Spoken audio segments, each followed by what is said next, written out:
High বন্ধুরা, আমি তোমাদের সামনে আবার একটা নতুন কেস নিয়ে এসেছি। এটা হচ্ছে গোট ম্যাস্টাইটিস, অর্থাৎ বাংলা ভাষায়, গ্রামীণ ভাষায় একে বলা হয় ঠুনকো বা থনকা।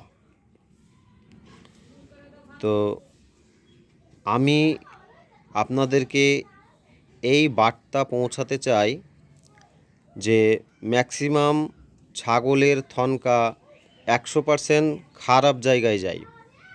শতকরা 100 থেকে শতকরা 40টা থনকা নর্মালি সেরে ওঠে এবং সেগুলো একটু সেকা, লবণ পানি দিয়ে সেক দেওয়া, এইরকম কিছু করলেই সেরে যায়।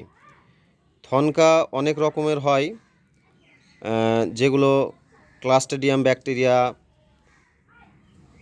বিভিন্ন রকম ব্যাকটেরিয়া সংক্রমণে থনকা হয়ে যায়।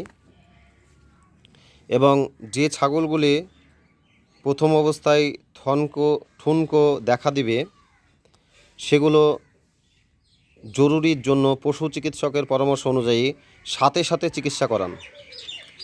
নইলে একদিন কিংবা তার বেশি যদি অতিক্রম হয়ে যায়, সেই থনকাগুলো থেকে বা ঠুনকোগুলো থেকে শতকরা 60% রক্ত, জল এবং মাংস ধোয়া পানির মতো আসতে শুরু করে। ফলে সেগুলো অ্যান্টিবায়োটিক দিয়ে কন্ট্রোল করা সম্ভব হয় না। এক্ষেত্রে অ্যান্টিবায়োটিক কেন সম্ভব হয় না? কারণ অ্যান্টিবায়োটিক আইভি করা সত্ত্বেও ওর থনকার যে পালানের ভিতরে যে ব্যাকটেরিয়াগুলো থাকে সেগুলোকে মারা সম্ভব হয় না।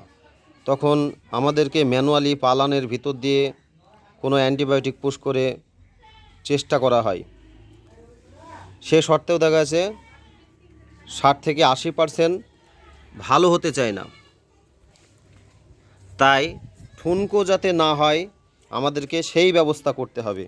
ঠুনকো হওয়ার পরে চিকিৎসা করেও আশাতীত ফল পাওয়া যায় না। এবং ঠুনকো যাতে না হয় তার জন্য আমাদেরকে ছাগলের যত্ন নিতে হবে এবং ছাগলটি সব সময় খেয়াল রাখতে হবে। কোনো সময় যদি না খাওয়া দাওয়া বন্ধ হয়ে যায়, তার পালান, তার চোখ, তার জিভ, আমাদেরকে যারা আমরা ছাগল লালন পালন করি সেগুলো দেখতে হবে কি সমস্যা। এবার সমস্যা যদি খুঁজে না পাওয়া যায়, তাহলে আমাদের পশু চিকিৎসকের পরামর্শ অনুযায়ী আমাদেরকে দেখাতে হবে। এই দেখুন, এর থনকা হয়ে গেছে। নইলে এটি পরবর্তীতে গ্যাংগ্রিন এবং ক্যান্সার, থনকো, যেটা আমরা বেস ক্যান্সার, বাংলায় একে দুধ ক্যান্সার বলি, এটা ক্যান্সারেও পরিণত হওয়ার সম্ভাবনা থেকে যায়, যার কারণে 90% ছাগল ভালো হতে চায় না। এই দেখুন, এই ছাগলটি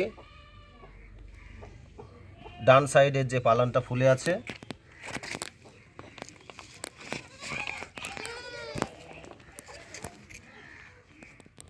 এই যে হাঁটতে গিয়ে পাটা ব্যথা ব্যথা ব্যথা ভাব করছে।